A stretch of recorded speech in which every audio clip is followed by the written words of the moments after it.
네, 오늘 함께 은혜 받으실 하나님의 말씀은 누가복음 11장 1절로 4절까지의 말씀입니다. 신약 110쪽에 있는 누가복음 11장 1절로 4절까지의 말씀 제가 봉독해 올려드리겠습니다. 예수께서 한 곳에서 기도하시고 마치심에 제자 중 하나가 여짜오되 주여, 요한이 자기 제자들에게 기도를 가르친 것과 같이 우리에게도 가르쳐 주옵소서. 예수께서 이르시되 너희는 기도할 때 이렇게 하라. 아버지여, 이름이 거룩히 여김을 받으시오며 나라가 임하시오며 우리에게 날마다 일용할 양식을 주시옵고 우리가 우리에게 죄 지은 모든 사람을 용서하오니 우리 죄도 사하여 주시옵고 우리를 시험에 들게 하지 마시옵소서 하라. 아멘. 하나님 아버지, 감사드립니다. 오늘도 귀한 주일로 교회로 예배로 인도하여 주신 은혜를 진정으로 감사드립니다. 지금 이 시간 저희들이 지난 한 주일간 지었던 모든 죄악을 예수 그리스도의 십자가 아래에 다 내려놓고 오직 저희들의 온 영과 진리를 다하여 하나님께만 드려지는 예배를 통하여 하나님께서만 영광 받으시는 은혜의 시간으로 이 시간을 인도하여 주시옵소서. 모든 것을 감사드리오며 예수 그리스도의 이름으로 기도드리옵나이다. 아멘. 네, 오늘은 주기도문 그 네 번째 시간으로 오늘 본문 말씀을 중심으로 하나님의 말씀을 증거하겠습니다. 우리는 지난 주일에 주기도문의 구조에 대해서 살펴보았습니다. 5가지 기도 제목으로 되어 있는데 2+3의 형태를 띠고 있다라고 말씀을 드렸으면서 앞에 2가지 기도 제목은 하나님의 영광을 위한 기도다. 그리고 그것은 우리의 삶의 목적과 의미가 되어야 된다라고 하는 것을 말씀을 드렸고, 뒤에 나오는 3가지 기도 제목은 우리가 세상 속에서 살아갈 수밖에 없는 존재이기 때문에 세상 속에서의 우리를 위한 기도가 뒤에 나오는 3가지 기도 제목이 되는 것이고, 그것이 바로 삶의 지속을 말씀하고 계시는 내용이다라는 것을 말씀을 드리면서, 오늘은 이 하나님 영광을 위한 기도라고 하는 것이 어떤 의미를 가지고 있는 것인가에 대해서 한번 깊이 있게 상고해보는 그런 귀한 시간을 갖겠습니다. 먼저 1절과 2절 말씀 다시 한번 봉독해 올려드립니다. 예수께서 한 곳에서 기도하시고 마치심에 제자 중 하나가 여짜오되 주여, 요한이 자기 제자들에게 기도를 가르친 것과 같이 우리에게도 가르쳐 주옵소서. 예수께서 이르시되 너희는 기도할 때 이렇게 하라. 아버지여, 이름이 거룩히 여김을 받으시오며 나라가 임하시오며. 그렇습니다. 처음에 기도를 할 때 아버지여라고 하나님과 나와의 분명한 관계를 말씀을 할 것을 우리에게 분명히 말씀해 주셨습니다. 아버지여라고 하는 그 호칭이 갖고 있는 2가지 의미가 있습니다. 첫 번째는 바로 하나님이 나의 아버지가 되신다라고 하는 것이죠. 이거에 대해서는 뒤에 좀 자세하게 말씀을 드릴 것이고, 우리가 이런 바른 기도의 대상을 우리가 명확하게 설정하는 것은 바른 기도의 조건이 된다라고 하는 것을 우리가 알 수 있게 하여 주십니다. 2번째 의미는 아버지여라고 부르면서 우리가 기도를 시작함을 통해서 어떤 조급함과 성급함을 우리가 벗어버리고 오직 어떤 깊은 묵상 가운데에서 하나님께 진정한 우리의 기도를 올려드릴 수 있어야 된다라고 하는 것입니다. 어떤 사람이 이렇게 대표 기도 같은 것들을 할 때 보면은 뭐가 이렇게 급한지 하나님을 찾는 것이 아니라 바로 본론으로 들어가는 경우들을 많이 볼 수가 있는데요. 그것은 뭐 사람 보고 들으라고 하는 기도인지, 우리 교회 내에서 물론 기도를 하는 것이기 때문에 하나님께 올려드리는 기도가 되겠습니다만은, 그것이 너무나 이렇게 굉장히 급하게 느껴지는 경우들이 많거든요. 그러니까 하나님께 기도를 올려드릴 때는 우리가 급해서는 안 됩니다. 반드시 하나님께 기도를 올려드릴 때는 우리가 믿음 가운데서 깊은 묵상 가운데에서 진정한 기도를 하나님께 올려드릴 수 있어야 된다라고 하는 것을, 이 기도의 시작이 바로 아버지여라고 하는 이 말씀 속에 담겨있는 의미가 되는 것이고요. 방금 전에 말씀드린 대로 하나님과 나와의 관계가 아버지와 자녀의 관계라고 하는 이것은 매우 중요한 의미를 가지고 있는데, 당시에는 사람들이 하나님을 감히 아버지라고 부르지를 못했었습니다. 왜냐하면 하나님은 창조주이시고 심판주이시기 때문에 그렇습니다. 그러나 예수님께서는 이 땅에 십자가를 지고 죽으시는 그 이유가 우리와 이 하나님과의 관계를 아버지와 자녀의 관계로 하기 위해서이다 라고 하는 것을 분명히 말씀해 주셨는데, 갈라디아서 4장 4절에서 6절 말씀을 봉독해 올려드립니다. 때가 참에 하나님이 그 아들을 보내사 여자에게서 나게 하시고 율법 아래에 나게 하신 것은 율법 아래에 있는 자들을 속량하시고 우리로 아들의 명분을 얻게 하려 하심이라. 너희가 아들임으로 하나님이 그 아들의 영을 우리 마음 가운데 보내사 아빠 아버지라 부르게 하셨느니라. 우리가 믿음으로써 온전하게 하나님을 아버지라고 아빠라고 부를 수 있게 되었다. 그것은 바로 예수님께서 이 땅에 오신 그 목적을 이루심을 통해서 가능하게 되었던 것을 분명히 말씀하여 주신 것입니다. 그러니까 예수님께서 십자가를 지신 것은 하나님의 영광을 위함이고, 하나님과 우리의 관계가 아버지와 자녀의 관계로서 다시금 회복하게 하시기 위한 것이었음을 너무나도 잘 알 수 있게 해주시는 그런 말씀인 것이죠. 우리가 흔히 이제 보통의 경우를 이제 가정에서 말씀을 드리는데, 대통령을 만약에 만나게 된다, 혹은 엄청난 재벌을 만나게 된다 그러면 그 앞에서 굉장히 긴장하고 두려움까지 가지게 될 수도 있습니다. 그러나 대통령을 봐도, 엄청난 재벌을 만나도 긴장하지 않고 두려워하지 않는 존재가 있는데, 그것은 바로 그들의 자녀들일 것입니다. 자녀들은 그들을 만나도 그냥 나의 아버지일 뿐이지, 그들이 엄청난 한나라를 이끄는 지도자라고, 또 엄청난 부를 축적하고 있는 부자라고 해서 거기서 어떤 긴장을 한다든지 두려움을 갖는다든지 하는 것은 전혀 없다라고 하는 것이죠. 우리가 하나님과 나와의 관계가 그냥 창조주이시고 나를 나중에 심판하실 하나님이시라고 한다면 얼마나 긴장과 두려움을 가지고 하나님을 대하겠습니까? 그러나 예수님의 십자가 사건을 통해서 이제 하나님은 자비로운 아버지일 뿐이라는 것이죠.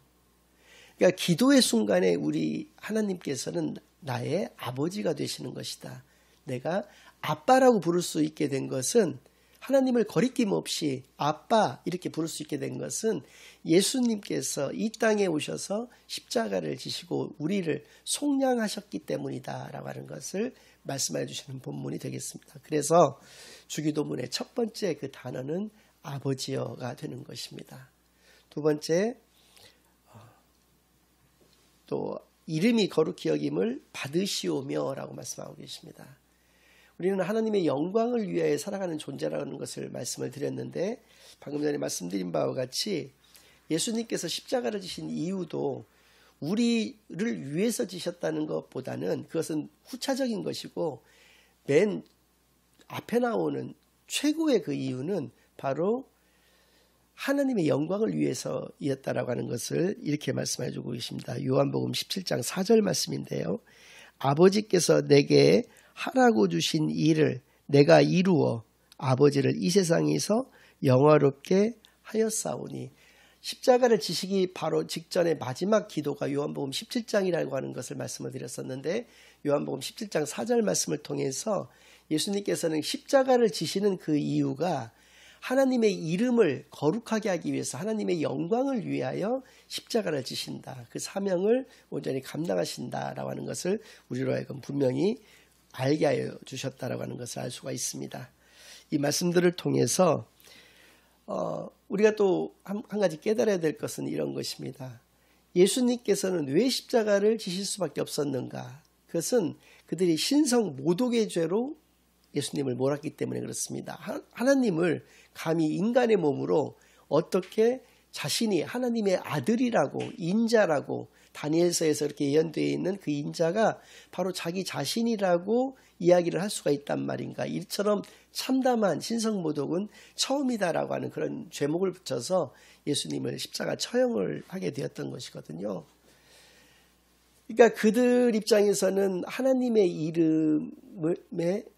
이름을 모욕했다라고 하는 그런 것이 되는 것이죠. 오늘날에도 마찬가지입니다. 이슬람 교도들을 중심으로 해서 그들이 믿는 하나님은 알라라고 이렇게 일컫는데, 알라 신을 모욕했거나 자신들을 모욕하는 것은 알라의 자녀들을 모욕하는 것이기 때문에 결과적으로는 알라를 모욕한 것이기 때문에 그렇게 세계적으로 테러를 일으키면서 자신들의 어떤 신분을 자신들이 추구하는 바를 그렇게 극단적으로 나타내는 것이죠. 제가 말씀드리는 이런 부분들은 극단적 어떤 그 순수 그 율법주의자들을 이야기하는 것인데 그들은 그렇다는 것이죠. 그것을 물론 정치적으로 혹은 돈벌이에 이용하고자 하는 세력들도 분명히 있습니다만은 그러나 그 테러를 직접 감행하는 그러한 몸소 이렇게 실천하는 그런 사람들 같은 경우는 그렇다라고 하는 것이죠. 그러니까 그들 가운데에는 하나님의 이름을 위한다, 하나님의 영광을 위한다라고 하는 그런 명분들이 분명히 있는 것이죠. 이렇게 내용이 잘못되었을 때 얼마만큼의 이런 큰 잘못된 결과가 빚어지는가를 그 유대교였던 유대인들의 예수님의 처형 사건, 또 이슬람 그 교도들의 그렇게 테러 사건들을 통해서도 우리가 분명히 알 수 있게 된다라고 하는 것을 기억하시길 바랍니다. 그래서입니다. 우리들도 마찬가지죠. 내가 욕 먹는다든지 교회가 욕을 먹는다라고 하면 사실은 그것은 뭐 내가 잘못한 것이 있고 교회가 잘못한 것이 있기 때문에 얼마든지 그 비판을 수용하고 그 욕을 받아먹을 그런 각오가 돼 있는 것이죠. 그러나 만약에 나로 인해서 하나님이 욕을 먹는다든지 우리의 교회로 인해서 하나님께서 모욕을 당하시는 것 같다면 우리는 정말 참을 수 없는 분노를 가지게 될 것입니다. 그러니까 우리가 어렸을 때 우리들에게 영어로도 마찬가지죠. 영어로도 마더로 시작해서 F로 끝나는 그런 욕 같은 것들이 굉장히 심한 욕인 것처럼 우리나라에서도 만약에 나를 욕하는 거야 상관이 없겠지만 예를 들어서 뭐 개새끼야라고 이렇게 욕을 했다고 하더라도 누가 나는 새끼이기 때문에 우리 아버지가 개구나 이렇게 받아들이는 사람은 없을 거라는 것이죠. 그냥 내가 나를 개새끼라고 욕하는가 보다라고 넘어갈 수가 있고 치부해버릴 수가 있지만 만약에 우리 아버지를 그렇게 욕을 했다라고 한다면은 그것을 참고 넘길 수 있는 아이들은 얼마 없을 것이라는 것이죠. 그만큼 우리도 마찬가지인 것이죠. 하나님의 이름의 그 권세를 위해서 우리들은 살아가는 존재들입니다. 하나님의 영광을 위해서 살아가는 우리들이 그것이 삶의 목적이자 우리가 분명한 이유가 된다라고 하는 것을 말씀을 드렸는데 그럼에도 불구하고 내 삶의 모습들 또 혹은 어떤 우리 교회에서 잘못하는 그러한 문제로 인해서 하나님을 욕되게 한다라고 하는 것은 정말 우리들이 상상할 수가 없는 것이죠. 그래서 에베소서 5장 1절에서 9절까지는 우리가 하나님의 자녀로서 이 땅에서 살아갈 때 어떤 모습으로서 살아가야 되는 것인지에 대해서 분명하게 말씀해 주고 계십니다. 제가 빠른 속도로 좀 읽어드리겠습니다. 그러므로 사랑을 받는 자녀같이 너희는 하나님을 본받는 자가 되고 그리스도께서 너희를 사랑하신 것 같이 너희도 사랑 가운데서 행하라. 그는 우리를 위하여 자신을 버리사 향기로운 제물과 희생제물로 하나님께 드리셨느니라. 음행과 온갖 더러운 것과 탐욕은 너희 중에서 그 이름조차도 부르지 말라. 이는 성도에게 마땅한 바니라. 누추함과 어리석은 말이나 희롱의 말이 마땅치 아니하니 오히려 감사하는 말을 하라. 너희도 정녕 이것을 알거니와 음행하는 자나 더러운 자나 탐하는 자 곧 우상 숭배자는 다 그리스도와 하나님의 나라에서 기업을 얻지 못하리니 누구든지 헛된 말로 너희를 속이지 못하게 하라. 이로 말미암아 하나님의 진노가 불순종의 아들들에게 임하나니 그러므로 그들과 함께하는 자가 되지 말라. 너희가 전에는 어둠이더니 이제는 주 안에서 빛이라. 빛의 자녀들처럼 행하라. 빛의 열매는 모든 착함과 의로움과 진실함에 있느니라. 우리가 이 땅에 살아갈 때 그리스도의 사랑으로서 살아가야 할 것과 착함과 의로움과 진실함으로서만 살아가야 되는 존재인 것을 우리가 우상 숭배를 한다든지 온갖 더러운 그러한 행위를 한다든지 헛된 말을 우리가 하면서 또 거기에 미혹되어서 살아간다든지 하는 것은 진정한 하나님의 자녀된 모습이 아님을 분명히 우리에게 말씀하여 주신 것입니다. 이러한 삶의 모습, 이러한 삶의 형태가 바로 하나님의 이름을 거룩히 하는 그러한 삶의 형태인 것을 우리가 분명히 깨달아서 어떠한 삶을 살아가야 되는지에 대해서 깊은 성찰이 있는 저와 여러분 되시기만을 바라겠고요.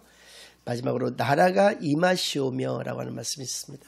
그 뒤에 이제 마태복음에서는 뜻이 하늘에서 이루어진 것 같이 땅에서도 이루어지이다 라고 하는 말씀이 있는데, 이것이 이 누가복음에서 생략되어 있습니다. 왜 그러냐면 나라가 임하시오며 라고 하는 말씀 가운데 그것이 포함된 내용이기 때문에 그렇습니다. 하나님의 나라가 임하는 것이 하나님의 뜻인 것이죠.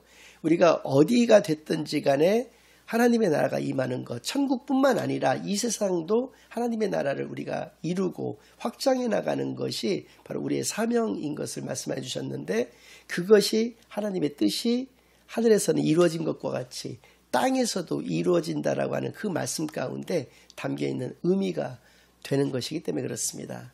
그래서 누가복음에서는 이 부분이 마태복음에 있는 이 부분이 생략되어 있는 것을 우리가 알 수 있는데, 이 말씀이 가지고 있는 의미는 하나님의 나라가 임한다라고 하는 것은 하나님의 통치가 있는 그러한 세상을 말하는 것이고 사회를 말한다는 것을 분명히 깨닫게 되기를 바랍니다. 하나님의 나라가 임했다는 증거가 되는 그런 말씀이 있습니다. 그것은 바로 로마서 14장 17절 말씀인데요. 이런 모습이 있을 때 우리는 하나님의 나라가 임한 것임을 알 수가 있습니다. 하나님의 나라는 먹는 것과 마시는 것이 아니요 오직 성령 안에 있는 의와 평강과 희락이라. 여기서 의는 우리가 의로운 것을 의미하는 것이 아닙니다. 하나님의 은혜를 의미하는 것이죠. 우리가 의로 말미암아 우리가 의인이 되는 것이고, 그 의로 믿음으로 말미암아서 우리가 의롭다함을 얻게 되었다라고 하는 것이 가지고 있는 의미는 하나님의 은혜로 우리가 의롭게 되었다라고 하는 것을 의미하는 것이거든요. 그러니까 하나님의 은혜 가운데 살아가는 것을 하나님의 나라가 임한 것이고요. 그 결과물이 평강과 희락입니다. 그러니까 우리 가운데 평화가 있고 기쁨이 넘친다라고 하는 것은 그것이 바로 우리가 어디에 있든지 그곳이 바로 하늘나라인 것을, 하나님이 통치하시는 나라인 것을 분명히 알 수 있게 되는 것입니다. 그래서입니다. 하나님의 은혜 가운데에서 늘 평강이 넘치고 희락이 넘치시는 복된 크리스천들만이 다 되시기를 예수 그리스도의 이름으로 간절히 축원합니다. 아멘. 그래서입니다. 하나님께서 진정으로 우리에게 원하시는 그런 모습, 마태복음 6장 31절로 33절까지의 말씀을 마지막으로 말씀을 맺고자 합니다. 마태복음 6장 31절로 33절까지의 말씀입니다. 그러므로 염려하여 이르기를 무엇을 먹을까 무엇을 마실까 무엇을 입을까 하지 말라. 이는 다 이방인들이 구하는 것이라. 너희 하늘아버지께서는 이 모든 것이 너에게 있어야 할 줄을 아시느니라. 그런즉 너희는 먼저 그의 나라와 그의 의를 구하라. 그리하면 이 모든 것을 너희에게 더하시리라. 하나님께서는 우리에게 무엇이 필요한 것인지를 이미 다 알고 계십니다. 그러나 이방인들, 즉 세상 사람들은 무엇을 먹을까 무엇을 마실까 무엇을 입을까, 이란 하나님께서 이것을 우리에게 덤으로 주신 것인데 이란 덤을 구하는 그런 삶을 살아가는 것이죠. 그러니까 세상 사람들은 헛된 것을 구하면서 살아간다라고 하는 것입니다. 그러나 우리 크리스천들은 하나님의 나라와 하나님의 하나님의 뜻을 먼저 구하기만 하면 이란 우리에게 필요한 모든 것들을 하나님께서 우리에게 제공하여 주신다라고 하는 것이죠. 그러니까 헛된 삶을 세상 사람들이 살아가고 있기 때문에 그들이 참된 삶을 살아갈 수 있도록 우리가 인도하는 것, 이것이 바로 선교고 전도인 것을, 이것이 바로 복음 증거인 것을 분명히 깨달아서 하나님의 자녀로서의 온전한 그리고 참된 삶을 이 땅에서 살아내는데 부족함이 없는 저와 여러분이 되시기를, 또 하나님이 통치하는 그런 나라를 이루기 위해서 우리가 하나님의 자녀로서의 마땅한 그런 참된 삶을 에베소서 5장 1절로 9절까지의 말씀을 우리가 실천하면서 살아가는데 부족함이 없는 귀한 삶을 살아가시는 저와 여러분이 되시기만을 예수 그리스도의 이름으로 간절히 축원합니다. 아멘. 이제는 우리 주 예수 그리스도의 은혜와 아버지 하나님의 극진하신 사랑과 성령 하나님의 내주인도 역사 교통하심이 하나님의 참된 자녀로서의 그런 삶만을 이 땅에서 살아내기로, 그래서 하나님의 이름을 날마다 거룩하게 여기며 또 하나님의 나라가 이 땅에 이루어지기만을 간절히 사모하는 그러한 하나님의 자녀로서의 삶을 이 땅에서 살아내기로 다짐하고 결심하고 돌아가는 모든 살아가는 주의 자녀들과 그 가정 위에 그들의 생업 위에 이제로부터 영원까지 항상 함께 있을지어다. 아멘.